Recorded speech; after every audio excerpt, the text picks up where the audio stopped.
Bonjour à tous, good morning. Aujourd'hui, leçon numéro 14 des fondamentaux. On va commencer avec une cantique. Ça va être au sujet de lire notre Bible et prier chaque jour. Donc, on chante ensemble. Si vous ne la connaissez pas, faites votre mieux pour chanter et suivre. Lis ta Bible, prie chaque jour. Prie chaque jour, prie chaque jour.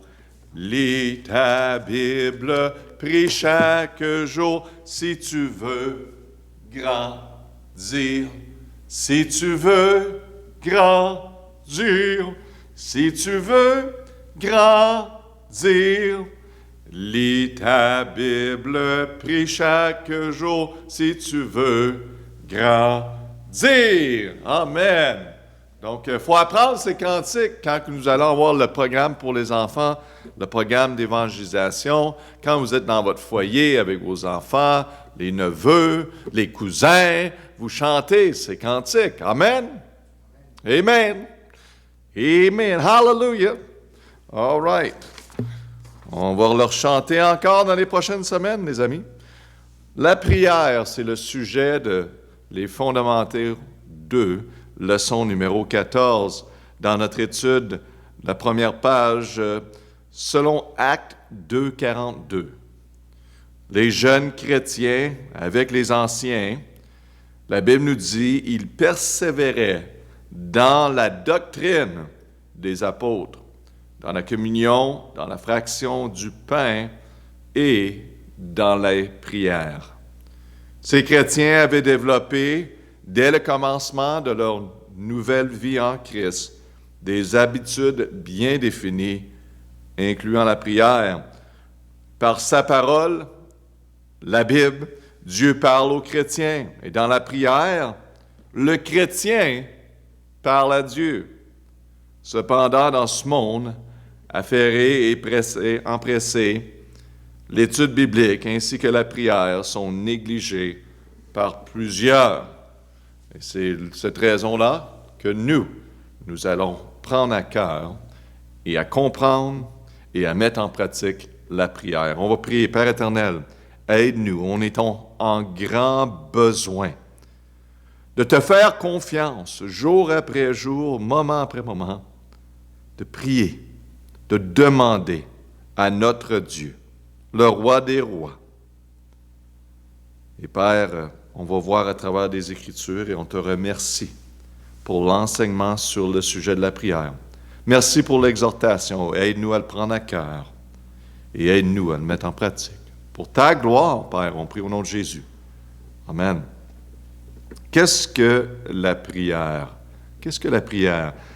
On a regardé un peu dans l'étude 4 de notre marche quotidienne qui était mentionnée au sujet de la prière.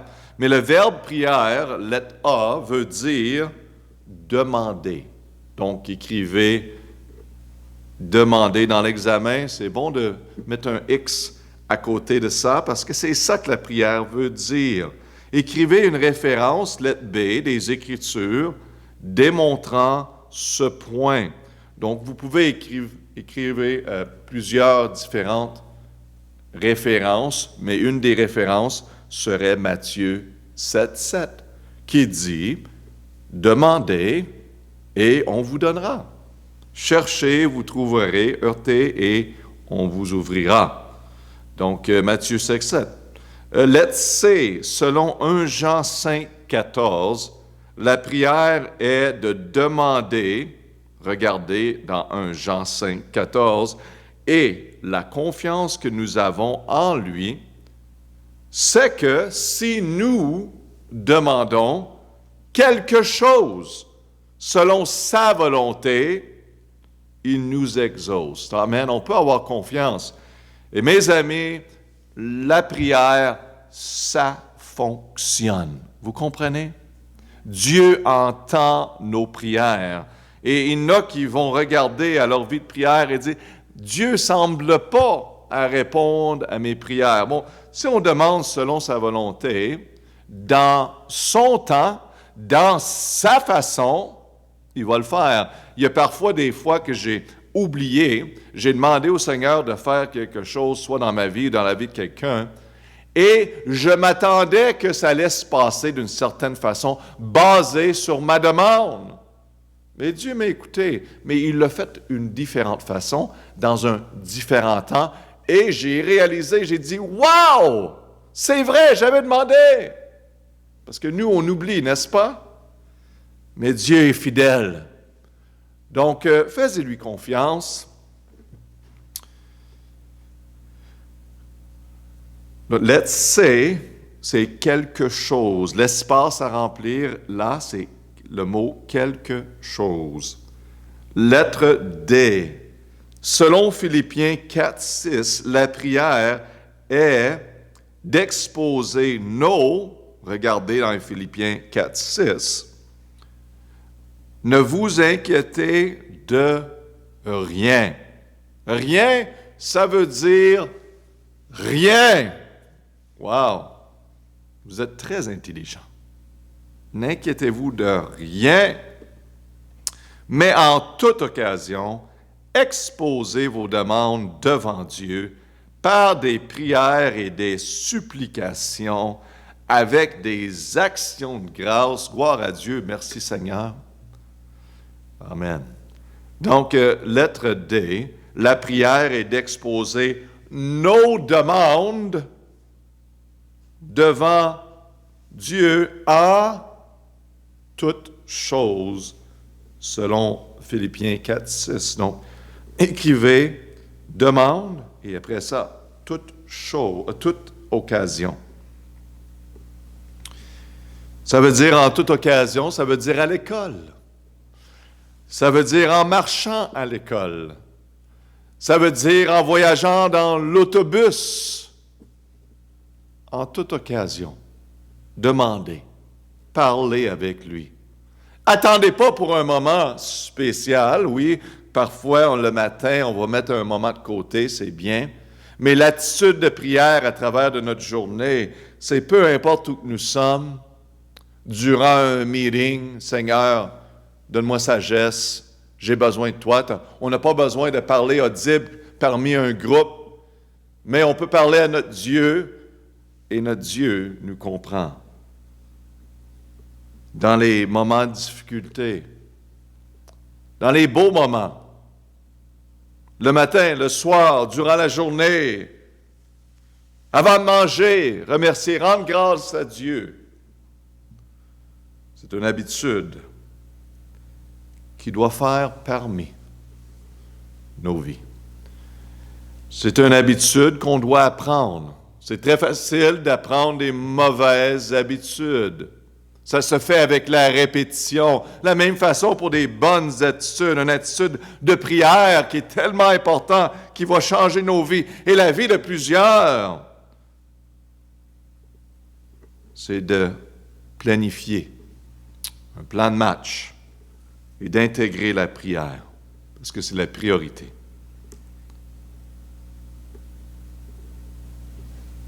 Pourquoi devrais-je prier? La Bible nous enseigne que la prière est un commandement et un privilège. Prier est un commandement de Dieu. On voit ici dans les différents versets, Luc 18, 1, Jésus leur dit aussi cette parabole pour montrer qu'il faut prier toujours et ne point se relâcher. Donc, numéro 1, il faut prier toujours. Colossiens 4, 2, la Bible nous dit, persévérez dans la prière, y veillant avec action de grâce. Persévérez, numéro 2, persévérer dans la prière. Numéro 3, 1 Thessaloniciens 5, 17, nous dit, priez sans cesse, persévérez, toujours prier. Donc, numéro 3, c'est sans cesse. Pasteur, ça dit de prier toujours. On peut juste prier? C'est juste ce qu'on fait. Non, non. Mes amis, on va à travers de notre journée. C'est l'attitude de l'esprit de prière à travers nos meetings, au travail, peu importe où nous sommes au magasin en train d'acheter de la nourriture. Seigneur, j'ai besoin de ton aide. Merci Seigneur pour ta bonté vers moi. Merci pour l'opportunité que tu me donnes. Donne-moi une opportunité de parler à quelqu'un ici, de toi, d'encourager une personne. Voyez-vous l'attitude de prière? C'est pas tout le temps audible. Parfois, c'est directement. Des fois, je suis dans un meeting avec des personnes, on parle des choses importantes, des projets, tout ça, et en parlant avec eux, je le dis au Seigneur, Seigneur, je ne sais pas quoi faire, j'ai besoin de toi. Je ne sais pas dans quelle direction, quelle décision qu'on doit prendre. Montre-nous, Seigneur. On doit avoir cette attitude de prière. Ça va changer vos vies. Dans Matthieu 7,7, ça nous dit, demandez et on vous donnera. Cherchez, vous trouverez. Heurtez et vous verrez. Ça commence par demander. Si on ne demande pas, on ne peut pas obtenir. Vous savez que Dieu peut faire toutes choses sans nous, mais il choisit d'utiliser son peuple, les chrétiens, pour prier. Voyez-vous la responsabilité et le privilège que nous avons aujourd'hui? Nous ne sommes pas juste des petits picots à travers de ce monde qui n'ont aucune valeur. Mes amis, vous êtes ambassadeurs du Seigneur Jésus-Christ comme chrétiens. Vous avez tout un devoir. Vous avez toute une responsabilité. Prenez-le à cœur et allons-y en prière. La prochaine page dans l'étude, on voit ici, nous avons le privilège de prier. C'est un privilège, la prière. Oui, on a une responsabilité, mais le privilège, dans Jean 16, 24, la Bible nous dit, « Jusqu'à présent, vous n'avez rien demandé en mon nom. Demandez et vous recevrez, afin que votre joie soit accomplie. » C'est vraiment merveilleux. Et quel bonheur de voir le Seigneur répondre à les prières et voir certains frères et sœurs qui avaient certains besoins, difficultés dans leur vie, peut-être dans notre vie personnelle, et de voir le changement, de voir Dieu agir. Ça, c'est toute une joie. De voir quelqu'un venir à la repentance et venir à Jésus-Christ, de recevoir comme leur Seigneur et Sauveur. Quelle joie! C'est merveilleux. Voir le Seigneur pourvoir pour des besoins. Et vous, si vous savez, et je sais que plusieurs d'entre vous le reconnaissent, mais de voir le Seigneur pourvoir pour les besoins pour le ministère en Afrique. Cela, c'est une aventure et c'est merveilleux de voir le Seigneur le faire et de répondre à des prières et bouger dans le cœur des personnes pour s'impliquer. Donc, c'est merveilleux de voir Dieu agir. Quelle joie! Amen. Et donc, dans Jean 16, 24, numéro 1, la prière apporte une joie accomplie. Une joie accomplie. Pour plusieurs années, j'avais un journal, un petit livre, plusieurs petits livres, que j'écrivais mes demandes à Dieu. Certaines choses qu'on avait besoin dans la vie, certaines personnes qui avaient vraiment besoin d'un changement, une liste. Je demandais, j'écrivais la demande, voici la demande et voici la date. Et je retournais quand cette demande était répondue. Soit que c'était le salut de quelqu'un ou un besoin personnel ou un frère, une sœur qui avait besoin vraiment d'un changement dans leur vie. Et c'était merveilleux d'écrire ces choses et de regarder. Et je vous encourage. Ça nous aide à la prochaine génération de voir comment Dieu a agi. Vous vous rappelez, les enfants d'Israël, ça serait été une bonne chose pour eux de mettre les choses sur papier. Parce que souvent, ils l'oubliaient. Ils retournaient à leur idole, leur mauvaise façon. Et de voir, dans vos moments difficiles de la vie, quand vous commencez à douter, de regarder, « Wow, c'est vrai, Dieu a répondu, Dieu a agi ici, Dieu a fait cela. Et s'il l'a fait là, il est capable de le faire encore aujourd'hui. » Cela nous encourage. Amen. La joie accomplie. C'est un privilège. Hébreux 4,16, numéro 2, Hébreux 4,16 nous dit « Allons donc avec confiance au trône de la grâce. » Pensez-y, nous, on a direct accès en Christ à Dieu, au trône de la grâce, afin d'obtenir miséricorde et de trouver grâce pour être secouru dans le temps convenable. Amen. Dieu s'occupe de tout. Ici, numéro 2, c'est confiance. Nous sommes invités à nous approcher avec confiance du trône de la grâce, à parler directement au roi des rois, à apporter nos demandes à celui qui a créé ce monde et qui peut changer les personnes, qui peut changer les circonstances. Comment dois-je prier?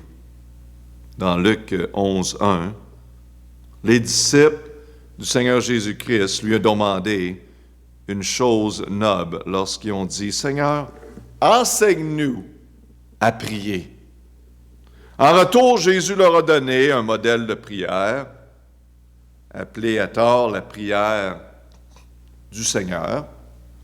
Et vous pouvez la lire dans Luc 11, 2, 4. On va commencer à Luc 11, 1 et le lire. Un jour que Jésus était en prière à un certain lieu, après qu'il eut achevé, un de ses disciples lui dit, « Seigneur, enseigne-nous à prier, comme Jean l'a aussi enseigné à ses disciples. » Luc 11, 2, et leur dit, « Quand vous priez, dites, Notre Père qui est aux cieux, ton nom soit sanctifié, ton règne vienne, ta volonté soit faite sur la terre comme au ciel. Donne-nous chaque jour notre pain quotidien. Pardonne-nous nos péchés, car nous pardonnons aussi à tous ceux qui nous ont offensés, et nous induis point en tentation, mais délivrez-nous du malin. » Donc, on voit ici un modèle de prière que le Seigneur a donné à ses disciples. Et on voit les essentiels de la prière. Et juste pour vous dire que c'est très important que c'est un modèle de prière. On sait que la répétition vaine de juste répéter les mêmes choses, c'est pas ça ici qu'on est enseigné. C'est un modèle de prière. Quand on rentre en prière, et on a regardé déjà cela dans les autres études, dans notre marche quotidienne, mais on glorifie Dieu. Amen. Notre Père qui est aux cieux, qui est sanctifié. Et on demande à Dieu pour nos besoins, basés sur Luc 11, 3. Et on garde des bonnes relations, on garde un bon terme avec notre Seigneur en confessant nos péchés et aussi en pardonnant les autres. Donc, c'est un modèle de prière que Jésus a donné à ses disciples. Donc, ici, les questions sont, quelle posture devrais-je adopter lorsque je prie? La Bible en parle de différentes façons qu'on doit être. Lamentation 2,19 nous dit, « Lève-toi et crie de nuit.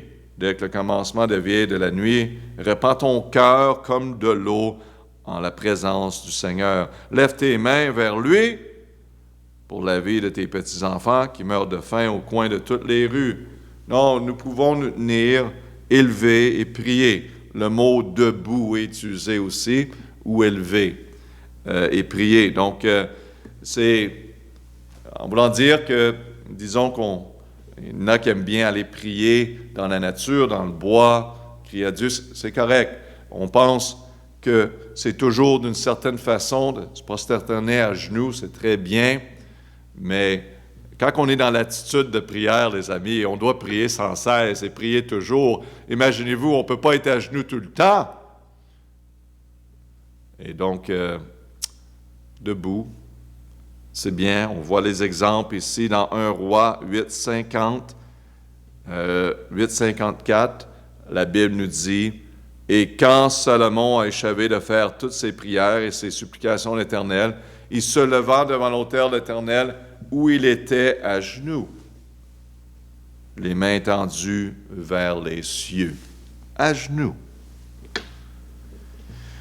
Autre position, dans le livre des Actes 16, 13, le jour du sabbat, nous allâmes hors de la ville, près d'une rivière où l'on avait accoutumé de faire la prière, et nous étant assis, nous parlons aux femmes qui étaient assemblées. Donc, il était assis en prière. On faut faire très attention de dire que Dieu répond seulement les prières quand on est à genoux. Donc, il faut être biblique. Il y a certains temps pour toutes choses, bien sûr, et on voit ici qu'il priait assis. Et numéro 4, Matthieu 26, 39, ici on voit une autre position de prière. Et 26, 39, et étant allé un peu plus avant, il se jeta le visage contre terre. Donc il était complètement étendu à terre, priant et disant, « Mon Père, c'est-il possible que cette coupe passe loin de moi? » Amen, ça c'est Jésus. « Toutefois, non pas comme je veux, mais comme tu veux. » Wow!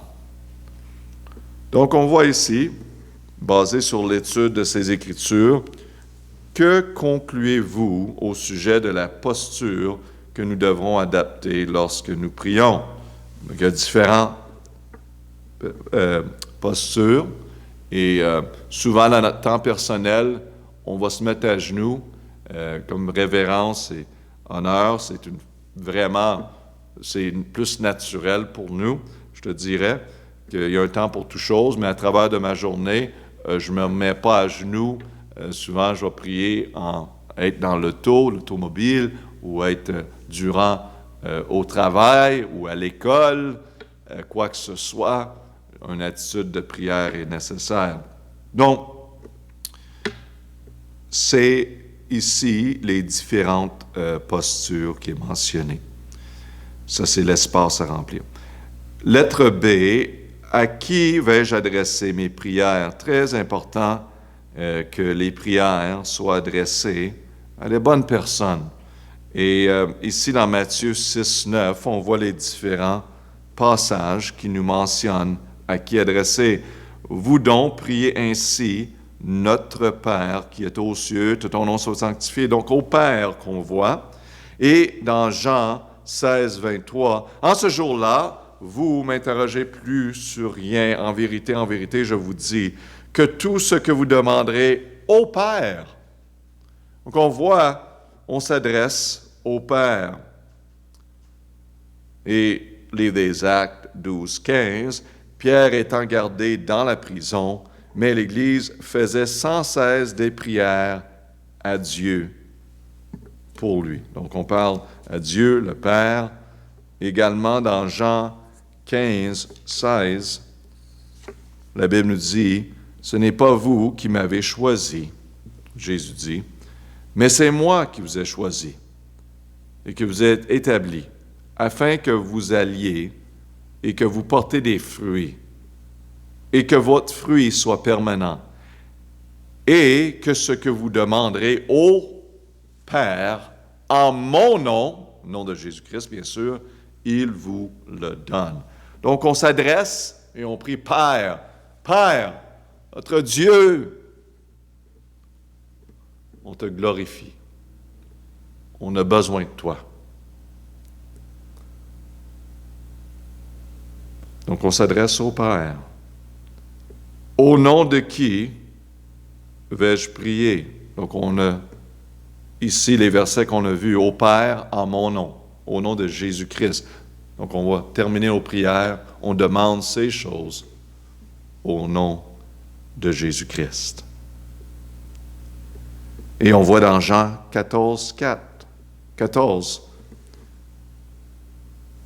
Si vous demandez quelque chose en mon nom, je le ferai. C'est Jésus lui-même qui a dit, si vous le demandez, toutes ces choses en mon nom, je le ferai. On s'adresse au Père et on demande au nom de Jésus-Christ. C'est clair à travers des Écritures. Dans Jean 16, 24 également, Jésus dit, « Jusqu'à présent, vous n'avez rien demandé en mon nom. Demandez et vous recevrez, afin que votre joie soit accomplie. » Encore, on demande en son nom. Et lettre D, lettre C, donc remplissez l'espace par le Jésus, c'est au nom de Jésus. Lettre D, par quelle puissance vais-je prier? Dans l'Éphésiens 6, 18, ça nous dit de prier, priant en tout temps, par l'Esprit, par toutes sortes de prières et de supplications, et veillant cela en toute persévérance et priant pour tous les saints. Vous savez que ça fait encore une bonne liste de prières. Je ne sais pas pour vous, mais pour moi, dans mon téléphone, j'ai la liste de prières pour toutes les personnes que je dois prier. J'ai des personnes de l'Afrique, j'ai des personnes ici du Québec, j'ai des personnes des États-Unis, et j'ai certaines choses de prier pour à tous les jours. Ça prend une liste, parce qu'on oublie tous, n'est-ce pas?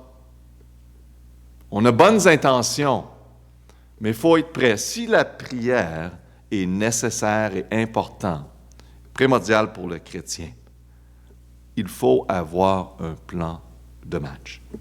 Il faut être organisé dans la prière. Oui, c'est l'Esprit qui guide, bien sûr. Souvent, dire, Esprit de Dieu, montre-moi, guide-moi à travers de ces prières.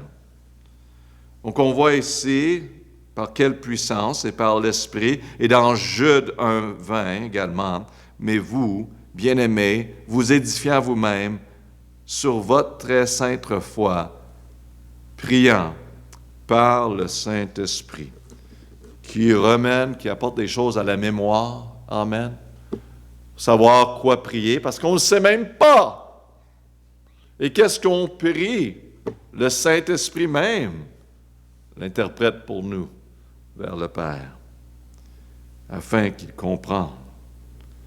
Donc, souvent le monde va dire, je ne suis pas trop bon dans la prière, je ne sais pas quoi prier. Mes amis, priez.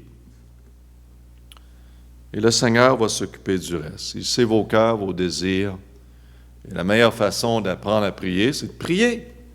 Hein? Priez.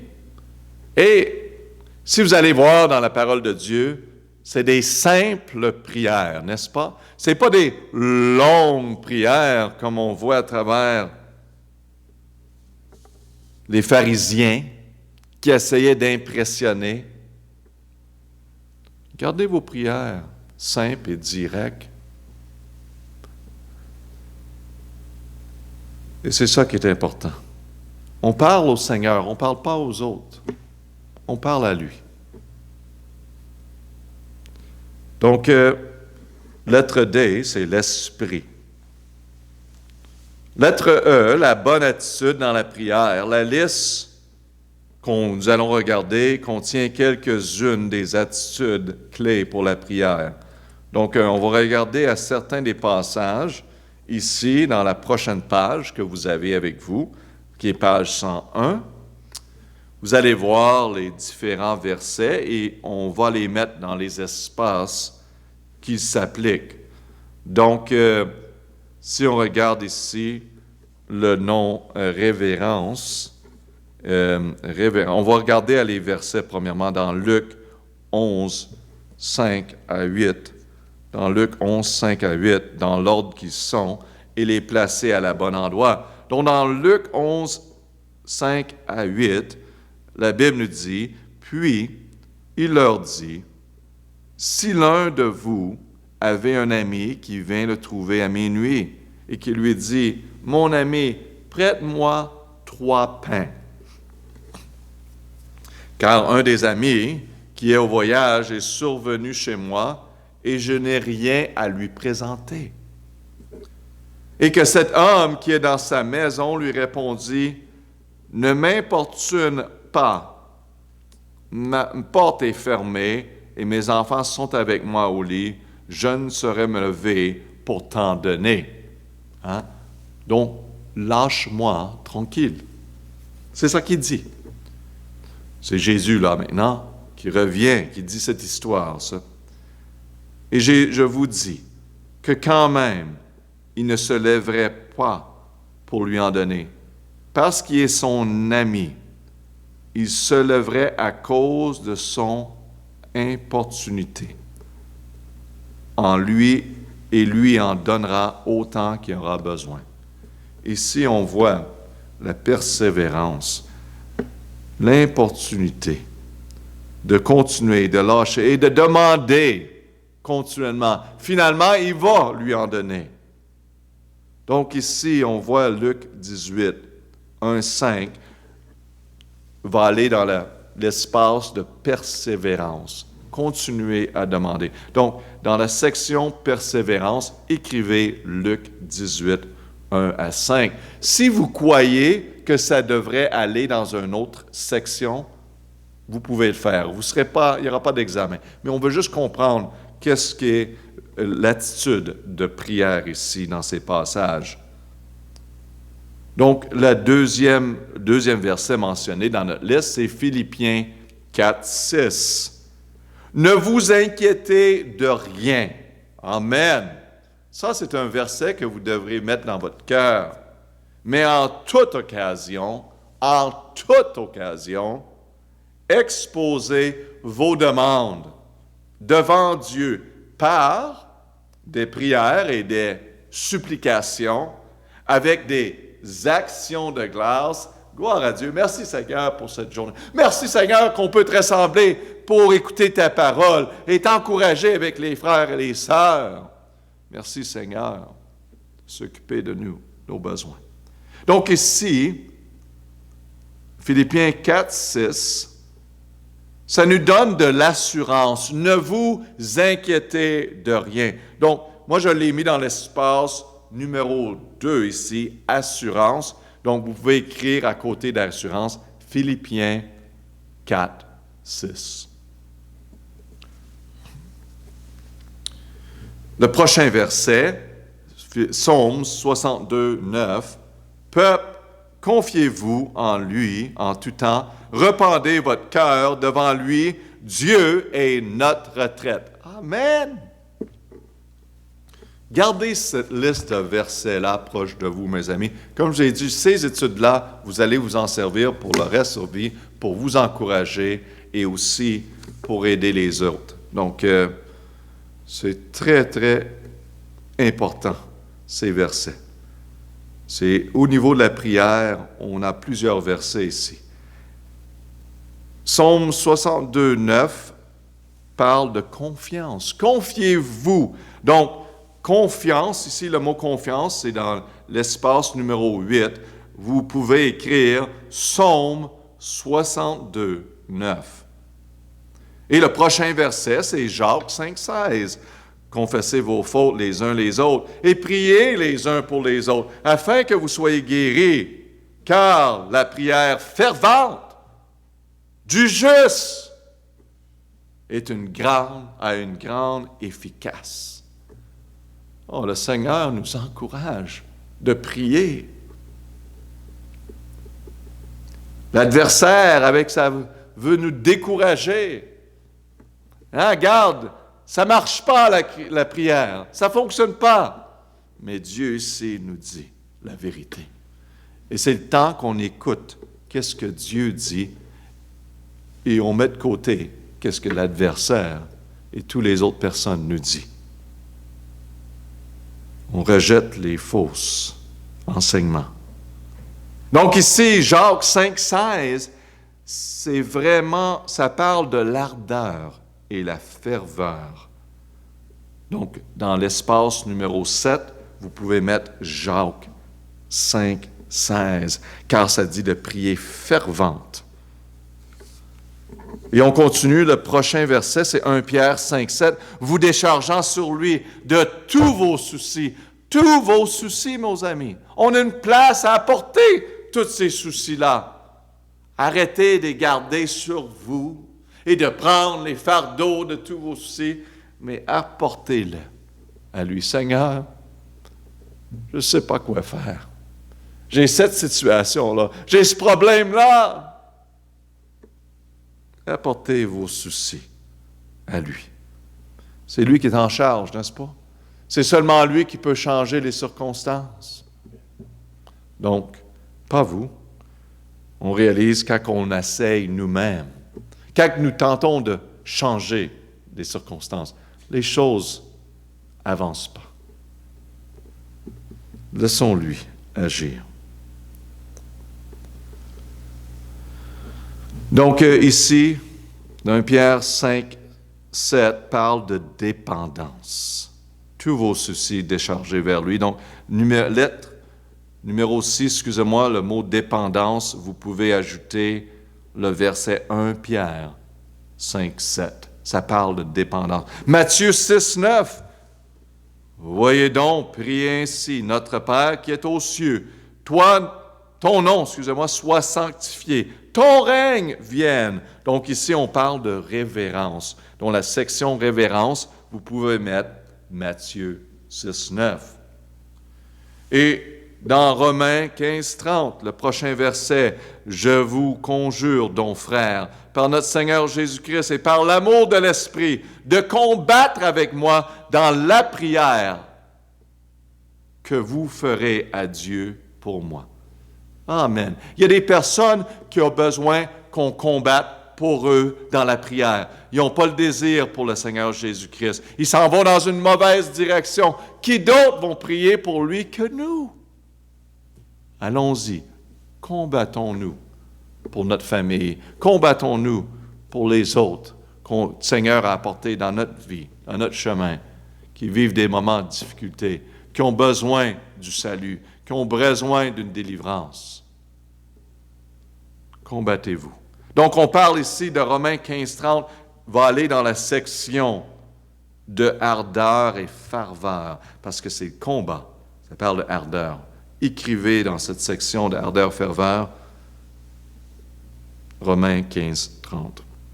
Hébreux 11, 6, c'est le prochain verset. Or, il est impossible de lui être agréable sans la foi, car il faut que celui qui s'approche à Dieu croit que Dieu est et qu'il est le rémunérateur de ceux qui le cherchent. Donc, on parle de la foi ici.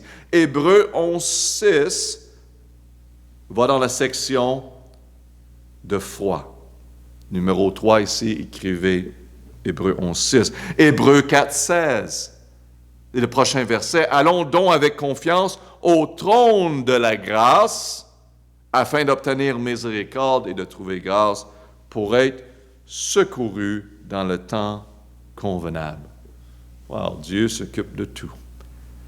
Donc, ça parle ici de confiance. Allez-y avec confiance. Donc, Hébreux 4, 16 va aller dans la section de confiance qui est le chiffre numéro 8, confiance. Mettez Hébreux 4, 16. Et on continue dans Luc 11, 18, 1 à 5, c'est le prochain verset. Jésus leur dit aussi cette parabole pour montrer qu'il faut prier toujours et de ne pas relâcher. Verset 2, il y avait dans une ville un juge qui ne craignait point Dieu et qui n'avait d'égard pour personne. Il avait aussi dans cette ville là une veuve qui venait à lui et lui disait, « Fais-moi justice de ma partie adverse. » Pendant longtemps, il n'en voulut rien faire. Cependant, il dit enfin en lui-même, « Quoique je ne craigne point Dieu, et je n'ai d'égard pour personne, néanmoins, parce que cette veuve m'importune, je lui ferai justice de peur qu'il vienne toujours me rompre la tête. Le jour, le juge a répondu. Il était prêt à dire non, à cause qu'elle l'importune. Elle persévère, elle continue à lui demander. Tu sais, quand on continue à demander, ça veut dire qu'on le croit, qu'on le veut et qu'on le désire. On n'a pas besoin de... C'est pas que le Seigneur nous demande de prier et d'être obligé de répéter 100 fois et 500 fois la même chose. Il peut répondre une prière avec une seule demande. Mais c'est bon pour nous d'apprendre. Et ça démontre notre cœur et notre désir. Et bien sûr, Dieu, dans son temps, le fait. Donc, de dire qu'il y a une formule spéciale, non. Mais qu'est-ce qui est important? C'est jour après jour, c'est moment après moment que le chrétien vraiment demande à son Dieu. Et mes amis, je prie pour les mêmes personnes tous les jours, que le Seigneur fait une œuvre. Et le Seigneur fait son travail de sa façon, dans son temps. Ça, c'est son département. Mon département, c'est de prier. C'est ma responsabilité. Amen. Quel bel exemple de démontrer la persévérance. Donc, dans la section persévérance, ajoutez Luc 18, 1 à 5. Et on continue. Le prochain verset dans notre liste, c'est Luc 11, 3. Donne-nous chaque jour notre pain quotidien. Donc ici, ça parle de dépendance. Seigneur, occupe-nous. Occupe-toi de nos besoins. On lui fait confiance. On dépend sur lui pour notre pain quotidien. Donc, dans la section dépendance, ajoutez le verset Luc 11, 3. Matthieu 6, 10, c'est le prochain verset. Ta volonté soit faite sur la terre comme aux cieux. C'est une déclaration et c'est la section franchise numéro 9. Franchise, ta volonté soit faite sur la terre comme au ciel. Jacques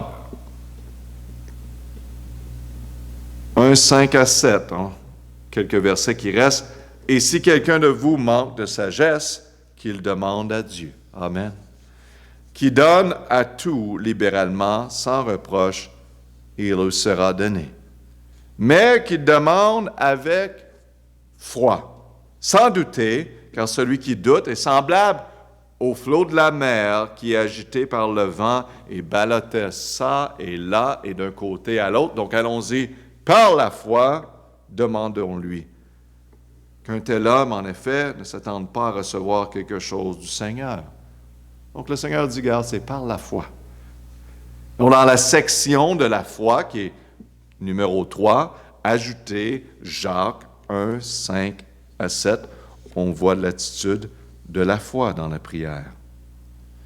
Et on a deux autres versets, 1 Thessaloniciens 5, 18, ça dit, rendez grâce en toutes choses, car telle est la volonté en Jésus-Christ à votre égard. Rendez grâce en toutes choses.